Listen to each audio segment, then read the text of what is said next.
I'm like looking forward to like the end of the world. Sound diabolical. I know. Yeah, You sound evil. I know. I want the world to explode. I just want to watch the world burn. If it weren't for the last 15 minutes of conversation, like, yeah.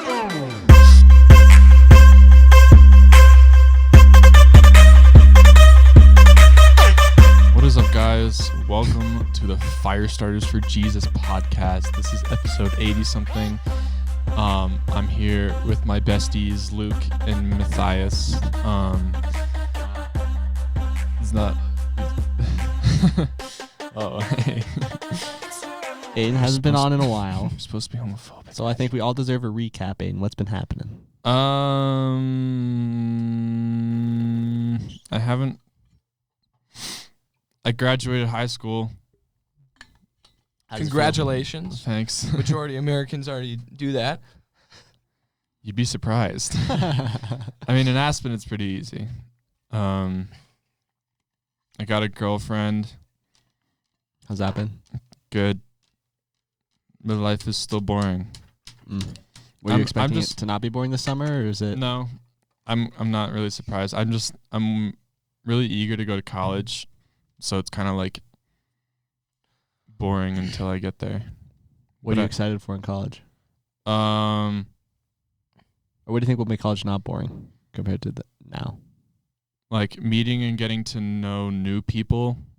Not that I have a problem with people here like that significantly, but I kind of see it as like a fresh start, and I think most people do. So I'm looking forward to the fresh start. Mm-hmm. Yeah, I can see that. What? Yeah. What do you think you'll be if you're bored there? Do you think it's a possibility? Yeah. Or? What fun things can you do in Pepperdine that you can't do here? Frolic in the ocean. There is an ocean there, yes. But remember, that cures Pepperdine is boredom really, automatically. it's actually not on the beach It's 5 minutes away, bro. by car. Yeah. Okay, you make it sound way worse than it is. That's like not enough time to turn the AC on either, so it's still hot in the car when you get there. Wow, yeah, that's sure gonna suck. I'm not gonna. You know the refreshing sound and beautiful sound of waves crashing on the shore. Yeah, you can't hear that at Pepperdine. Yeah, Even though the it ocean's really right. sucks. No, I'm not even gonna have a car freshman year. Good idea. And my car's on its last leg, so I'm planning to get a new one my sophomore year. Yeah. How's your faith life been since, I don't know, last few months? Pretty good. I read Ecclesiastes, which was really good. I really liked it. Yeah. And then Solomon wrote Ecclesiastes, right? Huh? Solomon? Mm-hmm. When he was going through yeah. stuff. Yeah. I love that book. Because then right after it's Song of Solomon. Or Song of Songs to some. Have any of us like stepped out in faith the last few months, or have we just, What do you mean? What do you mean by that? I don't know, I feel like we just do a lot of learning and getting knowledge and having a relationship with God, but do we share that with other people around us? I share it with my girlfriend a lot. That's cool. That's good. That's one thing that's helpful is that like she's not necessarily Christian, and so it's nice to be able to like just talk about it to someone, Yeah. because as my girlfriend, she's willing to listen. Remember, Aiden, equally yoked. Oh my gosh. Equally yoked. Yeah, I know. How do you think she's been responding to it?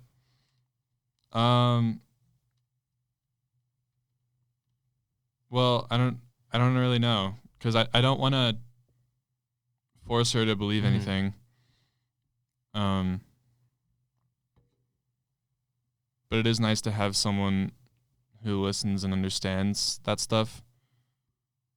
Or is like willing to try to understand? Yeah, exactly. Yeah. So she's open the conversation about it? Yeah, exactly. Okay. And that's especially helpful because I think she was raised Christian, and so she has some like preconceptions about Christianity that some are partially true and some are like not true. And it kind of helps me to be more introspective as well as prospective about like if what I believe is actually like right, you know, just like specific things. What are the like scariest topics for you guys to like bring up in conversation about Christianity? I think it probably depends on who you're talking to. Obviously. It does. Some people can be a lot easier than others. Yeah. I think just because it's a personal relationship, I don't find it difficult to talk about anything. Even like the controversial stuff. It helps so much when someone knows your character and what you're really about, like how you live your life. Yeah. And if you just walk up to some stranger and start telling them things, they just have all these preconceived notions about who you might be. Or I actually find, I find those Living Waters videos really hard to watch because I never know how someone's going to react to like. Let's give a little context to these videos. So this guy, this old guy, right? Yeah. He's got his dog with sunglasses on. It's pretty legendary. He's got this like camcorder, and he's just solo. It's like a one-man thing. He goes up to these random people, and like these people are like, some of them are like homosexual couples, and some of them are just like normal people on the street or like college campuses. And he always asks. It's kind of the same format every time, but it's very cool to see different people react to that format. I think. Yeah, that's the cool thing. That's true. It's a relatively simple format what he uses. But to answer your question from earlier, Luke, the hardest part about stepping out or about what to say, it's just bringing up God into a conversation. Yeah. That's probably the hardest part, because once you bring it up, you start talking with the other person about it, then it can go pretty smooth. I honestly, I sort of disagree just because I don't think it's the hardest thing to talk about.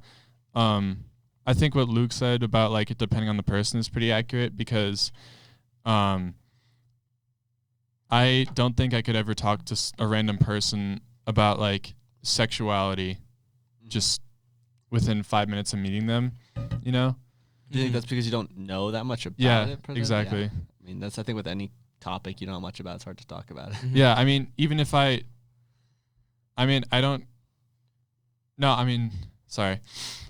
think I don't know enough about it. I just think I don't know enough about the person, you know? Yeah.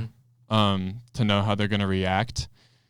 But it is helpful to remember, you know, I've been meeting with one of my old youth pastors from the Snowmass Chapel.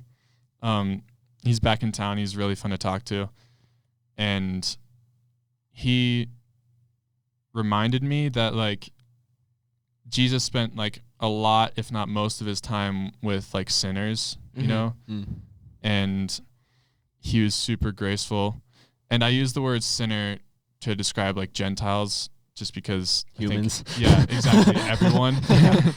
And I'm just trying to differentiate that from, like, Christians. Not to say that we're not sinners, just to say that he spent a lot of time with Gentiles and not Jewish people who didn't believe in God. And I think there's a big difference, too, between people that know they have sin in their life and that are sinful and people that are just living life thinking it's normal and good what they're doing. Yeah. And, like, Jesus, I don't think Jesus hated anyone, but if he did, it would be religious people. You know? I think he hated their pride. Yeah, exactly. Yeah.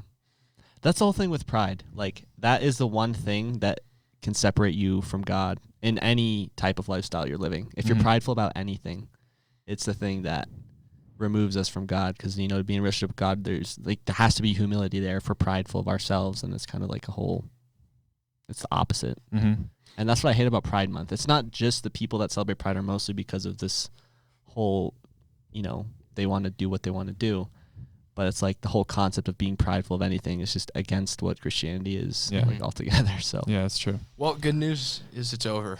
It's July 2nd. I saw this TikTok where we made it through another month, but they're going to be turning it into Pride Year eventually. Where they're taking down all the decorations at like Starbucks and like putting up the American stuff. It's like Christmas, bro. At my local business, we go from straight to pride flags to American flags because we love our country. Anyways, I mean, it's just that I think this is what's hard to talk about. But I shouldn't. Yeah. I shouldn't be afraid because I don't have anything to lose. I'm about to go to college. Yeah. Hey, bro, they can watch these videos at college too. They'll find them. It's on the internet. It's floating I'd be around. happy to talk about it at a Christian school. This is true. Yeah, there's a lot more like-minded people there than there is at Boulder. Yeah. I mean, anyways, like, it's just that I think the point of Pride Month is that people in the LGBT community believe that they've been like discriminated, and so having the pride is okay. But I disagree with that notion because, like, now that, like, if I ever receive discrimination for being white or straight, which I might, and I have, like, Yep. like, I still don't think it's okay to wave my straightness in someone's face. Yeah. And it's hard because, like, if someone asks me, like, are you proud of things? I'm like, yeah, I'm proud of what our country, used to stand for, and, like, the basis of what it's built on. I'm proud of, like, my family and what they've accomplished. So it's like, what's the difference between being proud of something and pride? Is there a difference? Is it the same word? Like, I don't know. I mean, pride lies within yourself and your own heart. Okay. I was gonna say it's self-centered. Yeah, I was gonna say I'm like proud of my accomplishments, but I don't want that to build my ego too big, and I don't know if my accomplishments are that. Like, I think I have much better. I think I have higher bars to reach in life. I feel as if though some people, because you should be proud of yourself if you just completed a marathon, but you shouldn't let that control you, because very easily you could let that become your personality. It's like, oh yeah, I'm this great marathon runner, ultra athlete. Oh, I'm so good, and it can just build up and snowball. Yeah, that's true. Yeah, so it's just like a self-seeking, self-exalting. And to the level that people do it, it's making themselves God, I think, is the thing. They think it's so, they think it's celebrating something so core to who they are that it's their God, that thing is the one and only thing. Which, I mean, if you don't have God, is understandable. Like, I'd probably do the same. I don't want to assume that they think they're God because. Well, you'd probably ask them. They said, no, I'm not God. But that's kind of how they live their life. They say, anything I want, anything I love, I can do it. I see what you're saying. Do what you do. Like, if you want to do it, whatever floats your boat, go ahead and do it. The way I kind of see it, as Christians, sometimes we can do certain actions that's like, I don't know how to put this, subconsciously say that I can do this without God. Oh, yeah. But, of course, if someone asks you, it's like, do you think you can do these things without God, or do you think you can live life with, like, of course not. But then you got to reassess your lifestyle. It's like, okay, what I'm living out here is, it's not according to God's will. This is my own will. And I'm treating it like I can do this without God. So that's the way I kind of view that. Yeah, I see what you're saying. That made sense. I got called out recently, and I think like it was like spiritual pride that I got called out for. I think, I was talking to my old youth pastor, and he said, I think we were talking about grace, and he's like, where do we get grace? Like, for others, like, where does it come from? And I said, oh, God, obviously. And he's like, okay, how do you do that? And I was like, and he's like, see, that is a bullshit Christian answer. Yeah. And I'm like, yeah, you're right. And that's caused me to be kind of like really introspective about my faith recently, just because I don't know, I'm kind of wary of sharing anything that I'm not sure about, So what if you do share, just being adamant about you don't know everything, and this is just what you're going through as well, like learning. And so it's just, for me, it's all been about like treating others with grace, which is really hard. And it's not for the reasons that people would expect, I think. It's hard to be graceful to like, it's hard to be graceful when I make it personal, when it's about me, you know? Although it's never about me. It's like traffic issues or like construction and snowmass. Yeah. That makes me so angry. The construction. And how there's constant construction in Aspen, and I make it all about me in my head. And it's really like, it's hard to be graceful to like the city of Aspen, for example, you know, like the local government. And I want to like, I don't know. I don't even know what I would do if I had a chance to talk to like city council. Like every road in the city does not need to be under construction. Exactly. And we need more parking. Year. We need more parking in town. But getting rid of parking spots is not going to get rid of global warming. But one thing I got out of Ecclesiastes is that like that is like nothing. You know? And so what is nothing? Worrying about it or thinking about it, or yeah, the worry about it is nothing, and the actual problem is nothing, because it's all gonna go away, one way or another. And it actually, after like reading Ecclesiastes, it actually kind of brings me like, I don't know. I was gonna like excitement. I like the French word for excitement, which is hâte. It means haste in direct translation. And like, it could mean like you're looking forward to something. And in that sense, I'm like looking forward to like the end of the world. Just because, I don't know. I have a feeling that it's such a selfish thing, but like it makes me feel like, oh, I told you so, you know, like, all of this is going to go away. But the point is, like, I don't know. I had this, like, weird excitement for the end of the world just because it's reassuring that our worry and our problems and what we think our problems are all going to go away. Outside of a Christian viewpoint, or, you know, our TikTok clicks that get taken out of context sound diabolical. I know. Yeah, you sound evil. I know. I want the world to explode. I just want to watch the world burn. If it weren't for the last 15 minutes of conversation, like, yeah. No, I mean, but that goes to show the hope you have in what is to come and the joy in that result of what you know is to be true. And like, but I think there's also an aspect of there's an aspect of looking forward to that hope, but then you can also take that hope and apply it to the now. And that I think is what the essence of bringing heaven down to earth. That's the meaning of that. Like, we can live our lives now, not having to worry about all these things, like you're saying, that aren't going to matter or that don't matter even right now. That seem like they probably do, but they really don't. Yeah. And just concentrate on what does matter, which is sharing that hope for the future with the people around us now, I guess. But yeah, it can be pretty hard. That's huge. That's something I'd like to work on. Yeah. Because I think one other aspect of people that I lack grace for is like complaining. And I think there's a thin line between like complaining and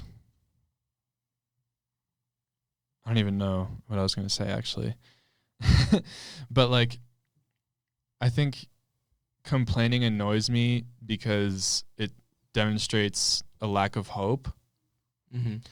But I'm also demonstrating a lack of hope by being annoyed by their being annoyed by their annoyances, you know. Like, it's a cycle. And even in like family members, I want to have like, I think this is like the crux of my faith right now. I just want to have like grace for anyone in any situation. have you struggled with applying grace? Because it can be really hard in certain situations. It's getting easier, actually. I mean, I don't even know. I think this is the way that God works in my life, because I don't have to understand why something works. It just works, you know? Yeah. So I don't really know how I receive or give grace, or I don't really know how I am a conduit for God's grace, but sometimes I just am. You know? Yeah. No, yeah. I mean, I think it's because you have the Holy Spirit. Yeah. It's working through you in ways you don't even understand yet. Yeah. Potentially. But there's a line between grace and tolerance, I guess. I don't know. mm-hmm. I'm trying to think of what the difference there is of between grace and tolerance. Because the easiest way to be graceful is just to ignore certain things sometimes. If that's probably what tolerance is then. Ignorance of. Yeah. I think. Yeah. Sorry. Oh,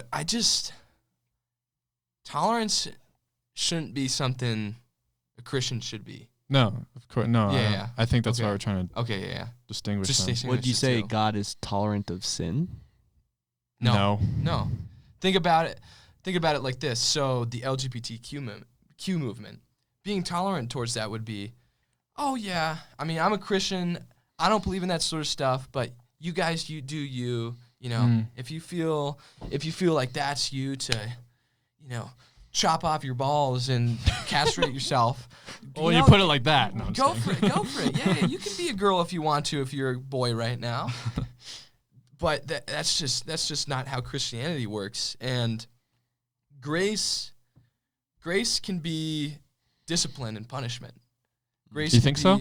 Yeah, I think so. Because let's go back to God being tolerant, which I don't think he is. I mean, the wages for sin is death. Yeah, the there's a lot of punishment is death. That's not very tolerant. You could reference. Yeah, no, you could reference. You could reference all the times in the Bible where God said, or where someone says that this sin is detestable by God. You know. Yeah. Mm-hmm. And that means he's not tolerant because he hates that aspect that's in our world.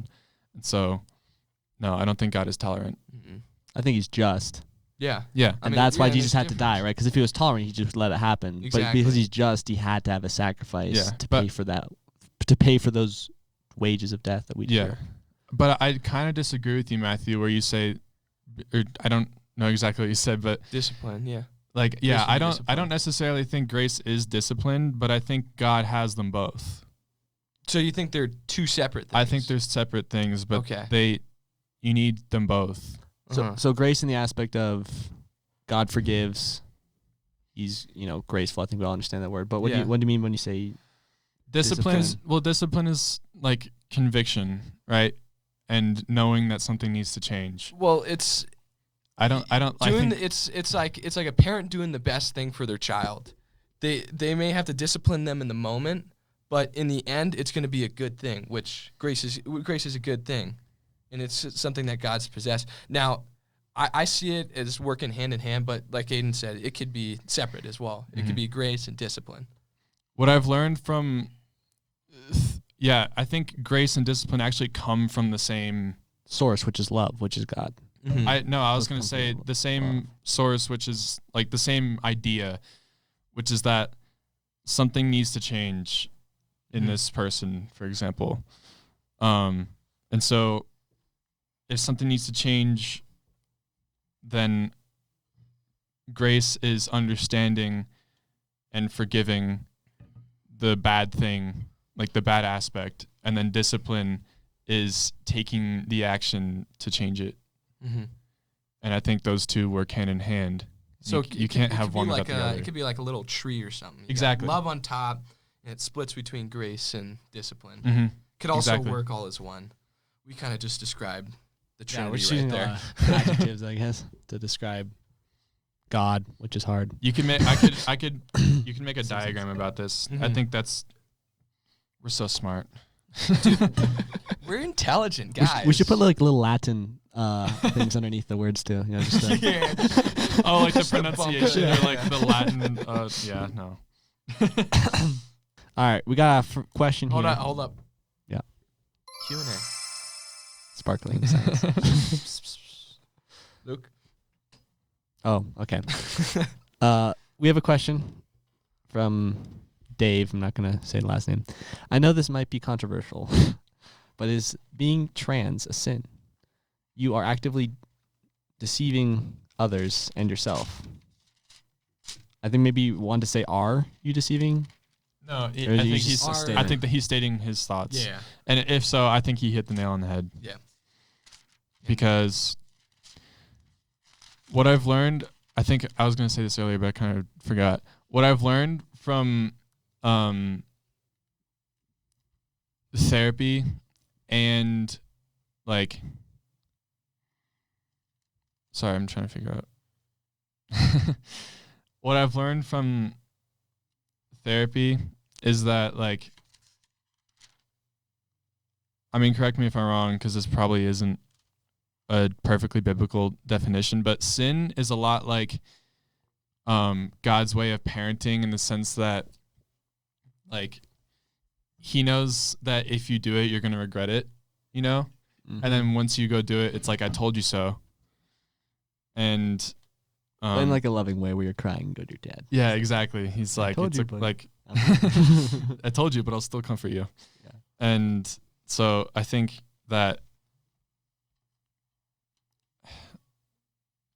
yeah, no, I don't really have anything to add to what Dave said there. I just want to go down a quick rabbit hole. So you said therapy. Have you gone to therapy? I have been, yeah. What's a while. the perspective? And I don't want to feel like I'm judging or anything, but like, No. what's the perspective from a Christian going to therapy? Like, I feel like a lot of people are like, well, I have Jesus, I don't need like any type of therapy or anything. What's your thoughts on that? I disagree with that notion, because it's That's yeah. Because I'm kind of on that side. I'm a crit. I'm not saying I'm on either side. I'm just posing, being the devil's advocate here. no, I see. No, that's a good point. I think, but that does, I think what you just described sounds a lot like what we described as pride earlier, saying like, I can do this myself. And you and Jesus can do it together. Mm-hmm. I don't doubt that. But I think besides like health insurance, one has no reason not to go to therapy. The way I see it is, you don't need to pay for a therapist, but this is why community is so important. Having a good community, a good rock to stand upon, is going to help you out so much in times of need. Because if I mean, you should totally find someone who's older than you, wiser than you, that's part of the church that you can kind of use as your therapist, that you can just talk about things with. That's what I find really helpful. And personally, I don't think you need to go to a therapist, but maybe if your situation's just that bad that you need someone who's professionally trained for it. Yeah, no, that's a good point. I think in a lot of churches, like a good youth pastor that you've known for a while, or like a mentor figure, is just as helpful as a therapist, because you need to hear what you need to hear, not what you want to hear, you know? And what does your therapist like do? Just out of curiosity, like, what do you guys discuss? Just on the surface, I don't.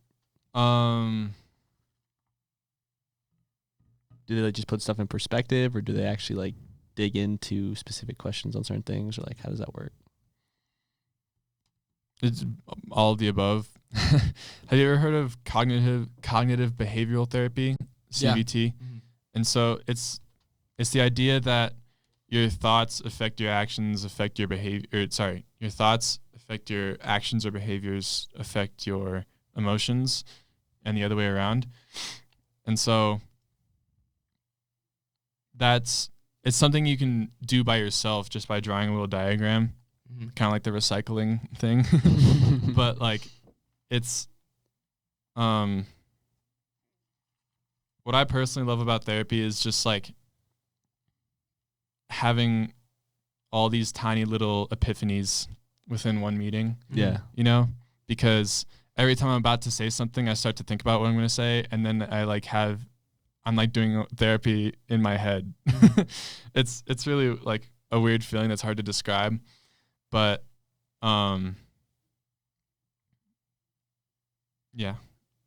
That's cool. We have a listener that is a counselor. I'm not really sure what the differences are between therapists and counselors. kind of the same, I think. But it's really cool. She uses this podcast and some of the questions we answer in her like sessions and really? stuff. Bro, what? Which kind of blew my mind. That blows my mind. Which is slightly concerning potentially, but Dude, those poor kids she's counseling. I think counseling from a biblical perspective can definitely be like life-changing. And I think we've just named it counseling, but it is community helping each other understand things and being there to listen to each other and to be there for each other and to have someone there like talking to you that cares and that has knowledge that you don't.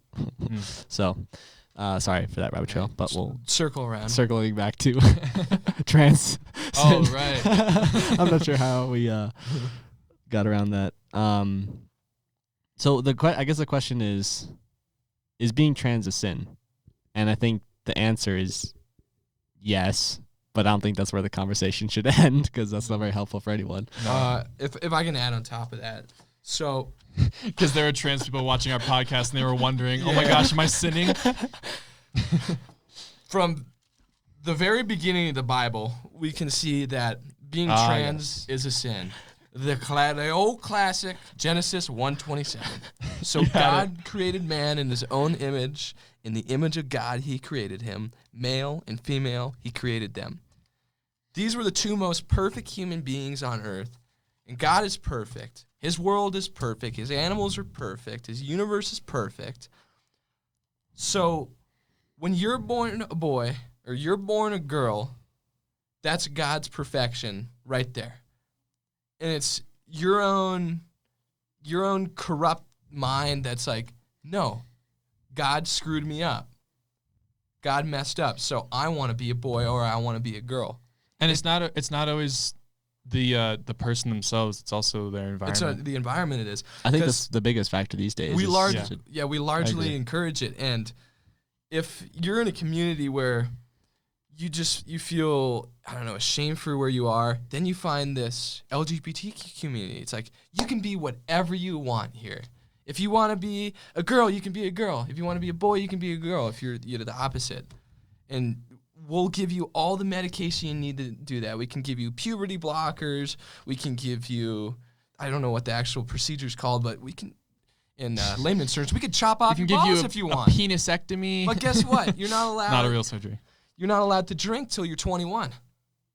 But we can do all of this to your body before you're 18. Before you're 18 and have lifelong consequences. And in the state of California, if, let's say you're a 14-year-old girl who wants to be a boy, if there's a new law that, I don't know if you don't even have to tell your passed, parents. No, if you want to do that and your parents say no, they can take you from your parents and you can get that procedure done. It's disgusting. Outrageous. And it's like not even your parents. Like, I mean, your parents are your physical creators, but that's just because your body is the home for your spirit. You know, it's what your spirit looks like. It's just a visual reflection. I forget where I read that. It's in the Bible. Right, well, let me pose this question. I'm sorry. done. He's like, not done yet. What I was gonna say is, like, not even your parents know what you're gonna look like. You know, Exactly. and that's like the essence of being a child of God, is that He's the only one who knows from beginning to end, like, who you truly are. And so to go out of your way to change that, I think, is disrespectful. And it's the same, like, God is referred to as our Father all the time. And it's the same as disobeying your parents as a teenager. Just because it's bound to happen, we're bound to disobey God, but when it's something like there are just some things that are irreversible, which is really unfortunate. And yeah, I do think it's a sin. Yeah. So if you already are trans, let's say, is there still hope? I mean, of course there's still hope. Physically, you're screwed. I mean, if you got if you got that procedure done, physically your body's screwed up. But the good news is spiritually and mentally you can be restored through the blood and bread of Jesus Christ. Well, like I said, that your body is the visual reflection of your soul. And so you still have time to change your heart. And your spirit, I think the only thing that's going to stay the same from now into the future, if you have hope to change, is that there's going to be a discrepancy between your spirit and your body. But I still think there's hope. And there's restoration coming, which is what we have hope in. It goes. It just goes for everybody. There's always hope, no matter at what point in your life you are at. Yeah. And I think, it's just the environment people are brought up these days, especially in America. Yep. I mean, like, I almost don't even want to blame the people because it's just so hard if you don't have a basis of faith or family. Like, there's no identity in anything, really.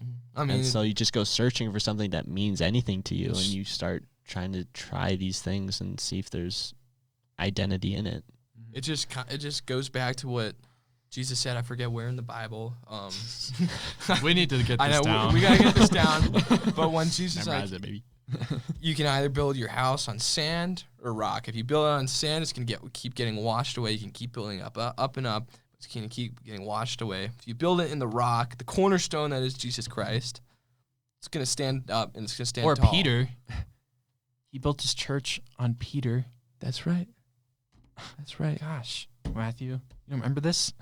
Going back to what we're talking about, if you build your ideas up on whatever movements are going on today, they're just inevitably going to collapse and leave you ruined, questioning, what is the purpose for my life? And there isn't any purpose unless there is God. I think about my life all the time of, like, if God wasn't real, what my life looked like right now. And I don't think, like, a lot of times it's like a bit of a fantasy world of, like, oh, I could do whatever I want to. But then you really think about it and you would probably be pretty depressed. And like, even people that don't have God try to find purpose in giving back, and, like, because there is truth there. They just haven't found, like, all of it yet. On this randomly another verse I want to look into more. Deuteronomy 22. Someone sent this as a question. A woman must not wear men's clothing, nor a man wear woman's clothing, for the Lord your God detests anyone who does this. There we go. See? Sorry. He doesn't even want you in the opposite sex clothes, all right? So don't change. Dude, I didn't even know that was in Deuteronomy. I've read through this like 2 times already, too. A woman must not put on men's clothing, and a man must not wear women's clothing. Anyone who does this is detestable in the sight of the Lord our God. Sorry, Harry Styles.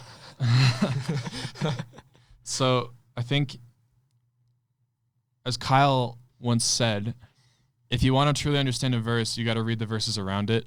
So yeah, maybe, we're definitely taking that if we want to context. save it for later, we totally can. But I agree. I want to research that. Yeah, and the one about Peter as well. Oh my, some good stuff. Oh my. Hold up. No, but I send that verse to people when it's like, they have those costume parties where you dress as the opposite sex, and you send them this verse, and call it good. Well, guys, there's some verses I think we should all research together. Could be kind of fun. Talk about it in the comments. The stuff. Sorry, I need to say, like, the stuff surrounding that verse is really random. It's like, well, yeah, it's just the laws. Yeah. When you build a new house, you must build a railing around the edge of its flat roof. That way you will not be considered guilty of murder if someone falls off from the roof. See, they had proper code back then. Oh my gosh. Wisdom, bro. Not just spiritual, but also so you don't get lawsuits. And then when the new law came, they stopped building railings on the roofs. All right, guys. Well, thanks so much for listening, watching, subscribing. Give us a review on Apple or Spotify. I hope you enjoyed our wish. conversation as much as we did. Mm-hmm. Yeah. No, I love these episodes where we just sit down and they're good episodes. brain dump and talk and see Exactly. what happens. But remember, God loves you, wherever you are, but He does want to save you. And But true salvation does show fruit, so keep that in mind. Have a good day. Yes, sir. We'll see you. Jesus is a friend of mine. Jesus is my friend. Jesus is a friend of